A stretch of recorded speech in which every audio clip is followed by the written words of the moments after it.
За амт ямар хуу одоо тийм ээ материалтай хийцтэй гэдгийг хэдүүлээ бас нэг сайхан шалгаад за ингээ сайхан шуулаад хажуу талаас нь сайхан шулчихсан. Одоо энтэй талаас нь хэдүүлээ сайхан тултлан шулнаа. Сайхан тултлан ингээд ирэхээр дотроос нь сайхан өөх тос нь алаглаад за энэ харж гинөө. За маш гоё өөх. Одоо энэ өөхийг хэдүүлээ. Одоо энийг сайхан нэг бид нэг хавирга нэг сайхан нэг хавирга нэг яадаг да нэг хэдүүлээ нэг хавирга нэг яадаг да. Та нар мэднэс нэг хавирга сайхан ингэж байж байгаа. Маа минийхөө гойдоо ам чимт бол үндэ гоё. Цаанаа нэг гоё нүнжигтэй шүүдээ да. За ингээл хэдүүлээ сайхан шулаад байна шүү дээ.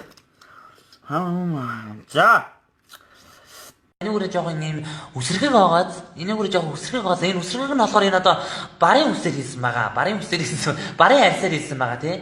Барын арьсаар хийсэн байгаа. Барын арс тий.